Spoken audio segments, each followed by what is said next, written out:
رسول خدا کی احادیث ہیں آخری زمانے کے لیے. بچوں کو دیکھتے تھے روتے تھے, یا رسول اللہ کیوں رو رہے ہیں؟ فرمایا آخری زمانے کے بچوں کو دیکھ کے رو رہا ہوں. کلمہ پڑھیں گے لیکن حلیے, لیکن سوچیں, لیکن اعمال یہودی اور نصارہ جیسے ہوں گے. دنیا کی خواہش میں بچے کینیڈا بھیج دیے, امریکہ بھیج دیے, آسٹریلیا بھیج دیے. کیوں بھیجے بھائی؟ مولانا پڑھنے کے لیے. ٹھیک ہے, اب واپس بلاؤ نا بچوں کو. تم نے قتل کر دیا اپنی نسلوں کو. ان نظاموں میں اولادیں, ایک نسل بچاؤ گے, 2 نسلیں, تیسری نسل گئی ہاتھ سے. وہاں نسلیں نہیں بچتی. کیوں؟ کیونکہ نظام ظلم ہے. پارا چنار کا بتا رہا ہوں, ایک مومن سرکاری ہاسپٹل میں کام کرتا تھا. تنخواہ کتنی؟ یہ 2008 اور 7 کی بات کر رہا ہوں, 40,000 سے 60,000 تک تنخواہ لیتا تھا. ایک ہوا بنا دیا آسٹریلیا آسٹریلیا آسٹریلیا. سرکاری نوکری چھوڑی. کس کی محبت میں گیا؟ دین کی محبت میں. دین بچانے گیا تھا. پہلا ایم یہ ہوتا ہے, پیسہ کمانے جا رہے ہیں نا مولانا, ڈالرز میں کمائی ہوگی, پاؤنڈز میں کمائی ہوگی. اچھی بات ہے, اسلام کمانے سے روکتا نہیں ہے, لیکن چلو تم نے کما لیا, گھر بھی لے لیا, سب چیزیں تمہاری بن گئی, بچوں کا کیا ہوگا؟ نسلوں کا کیا ہوگا؟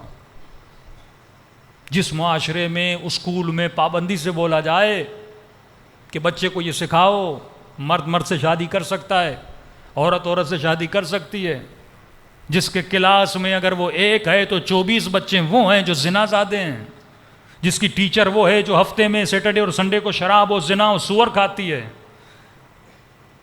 کنفیوزڈ نسلیں ہیں وہاں پہ, کنفیوزڈ بچے بیچارے. تو والدین نے ظلم کیا, ان بچوں کا کوئی قصور تو نہیں ہے. 70 سال کے بوڑھے مسجدوں میں بیٹھے ہوئے ہیں, ماتھوں پہ سجدے پہ سجدے کر رہے ہیں. ہاں بھائی بیٹی کہاں ہے؟ مولانا چلی گئی ہے. کہاں گئی؟ پتہ نہیں مولانا, 17 سال کی یونیورسٹی چلی گئی, بیٹی کو نہیں بچا سکا. بیٹا کہاں ہے؟ انگریز سے شادی کر لی. جن کی نسلیں بچی بھی ہوئی ہیں وہ بیچارے بچوں کو قصور نہیں ہے. کیوں؟ جس سوسائٹی میں جاتے ہیں وہاں شراب, وہاں زنا, وہاں بے حیائی, وہاں بے پردگی, وہاں عریانی. اور بیٹی گھر آتی ہے, کہتے ہیں دوپٹہ پہنو دوپٹہ پہنو دوپٹہ پہنو. جو دوپٹہ نہیں پہنتے وہ اچھے نہیں ہوتے, جو حجاب نہیں کرتے اچھے نہیں ہوتے. اب وہ اسکول جاتی, اس کی ٹیچر اتنا پیار سے اسے بات کرتی, کہتی بابا وہ حجاب نہیں کرتی لیکن اچھی تو بہت ہے. آپ کیسے بول سکتے وہ اچھی نہیں ہے؟ کنفیوز ہو جاتے ہیں. یہاں جو حجاب کی ویلیو وہاں نہیں ہے. یہاں آپ کراچی میں چلو, روڈ پہ کتنی خواتین ایسی نظر آئیں گی, بد حجابی ہے لیکن عریانی تو نہیں ہے نا, آنکھیں تو بچی ہوئی ہیں نا. وہاں بچنا بھی چاہو تو تم بچ نہیں سکتے, اتنی عریانی, اتنی فحاشی ہے. ایک کراچی کا ہی جوان تھا, اس کو 2 سال ہو گئے یورپ میں, کہنے لگا مولانا اب میں کیا کروں. میں نے کیا ہوگا مولانا؟ ماحول جو میں نے دیکھا ہے. میں نے کہا کماؤ, کمانا بری بات نہیں ہے, لیکن اپنی نسلوں کو کبھی یہاں نہ لانا. جب تو عملاً دیکھ رہا ہے اس ماحول میں, بھائی زمین جیسی ہوتی ہے دانا بھی ویسا ہی ہوتا ہے, یہ ذہنوں میں رکھو. تکلیفیں ہیں پاکستان میں, کچھ بھی ہو, لیکن معاشرہ اسلامی ہے. یہاں حلال کے لیے در بدر تجھے گھومنا نہیں پڑتا. یہاں کچھ بھی ہو, اگر تم بچے پہ محنت نہ بھی کرو, یہاں بچے کو مجلس میں بلانے کے لیے منتیں نہیں کرنی پڑتی, حسین کے نام پہ خود ہی آ جاتا ہے. ہاں. وہاں کی مسجدوں میں جاؤ گے تو آپ پریشان ہو جاؤ گے. انہوں نے بچوں کے لیے کھیلنے کے کھلونے ایسے سسٹم بنائے ہوئے ہیں, فٹ بال کا گراؤنڈ, باسکٹ بال کا گراؤنڈ, پتہ نہیں کیا کیا. خوجوں نے تو پتہ نہیں سوئمنگ پول کیا کچھ نہیں بنایا ہوا کہ کم از کم یہ سوئمنگ پول دیکھ کے آ جائے, فٹ بال دیکھ کے آ جائے. اتنی مولوی کو محنت کرنی پڑتی ہے کہ آپ کی سوچ ہے. پہلا سوال یہ ہوتا ہے خدا کہاں ہے؟ حجاب کیوں کروں؟ اس کو پسند ہے لڑکے سے شادی کرے, آپ کو مسئلہ کیا ہے؟ کیوں؟ کیونکہ اس سسٹم کا جو بیس ہے وہ ہیومنزم ہے.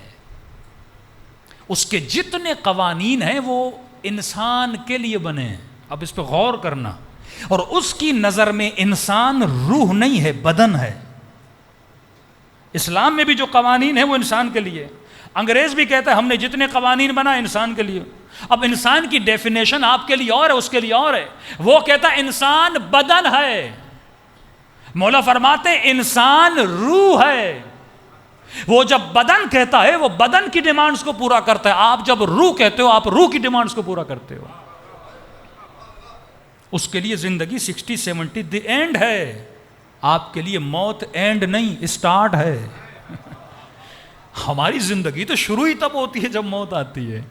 لذتیں تو ہیں یہاں، تو دنیا تو دار المصائب ہے، یہاں زحمت، یہاں کوشش، یہاں محنت۔ وہ سیلفشنس کے اصول پہ کھڑا ہے، تصورات الگ ہیں، سوچیں الگ ہیں۔ اب بچے کنفیوز ہوں گے کہ نہیں ہوں گے؟ نسلیں تباہ ہو جاتی ہیں، بہت زیادہ کوشش کرنے کے بعد بچے بچتے ہیں۔ یقین نہیں آتا، شوق ہے، انٹرویو لیجئے، جا کے دیکھ لیجئے۔ نظام اس طرح بنا ہوا، چھٹی سیٹرڈے سنڈے کو ہوتی ہے۔ عاشورہ کے دنوں میں جس طرح آپ سکون سے ایک مجلسیں، دو مجلسیں، وہاں یہ چیزیں نہیں ہیں۔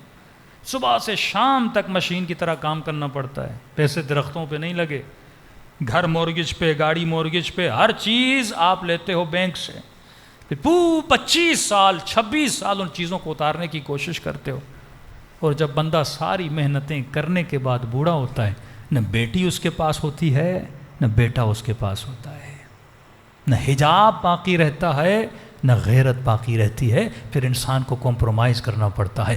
کمانے جاؤ جس بھی ملک میں جانا ہے، لیکن کبھی بھی اپنی نسلوں کو ایسے ماحول میں نہ لے جایا کرو جہاں پہ تجھے یقین ہو کہ میری نسلیں، ان کا ایمان، ان کی تقوی کم ہونے کا خدشہ ہے۔ پھر رسول فرماتے ہیں اگر باپ نے ایسا کیا، اپنی بیٹی کی شادی کسی بے دین سے کروائی، اگر یہ مر جائے گا لکھا جائے گا اس کے نام اعمال میں اس نے اپنی بیٹی کا قتل کیا۔ فرمایا حق سب سے بڑا والد کا اپنی اولاد پر یہ ہے کہ اس بچے کو اچھا ماحول دے، اچھی تربیت دے۔ اگر اس بچے کو کالج و یونیورسٹی کا راستہ دکھا رہا ہے تو اپنے بچے کو صراط مستقیم کا راستہ بھی دکھائے۔ یہ نہیں ہو قیامت کے دن والدین کا گریبان پکڑے اور یہ بولے کہ بابا تو نے مجھے صراط مستقیم نہیں دکھائی، تم نے مال کمانے کا ہنر تو دیا، تم نے پیسہ کمانے کا ہنر تو دیا، لیکن تو نے یہ ہنر نہیں بتایا کہ میں سمیت تمار کیسے بنا جاتا ہے، حر کیسے بنا جاتا ہے، زہیر کیسے بنا جاتا ہے۔ تو کربلا کا فلسفہ یہی ہے،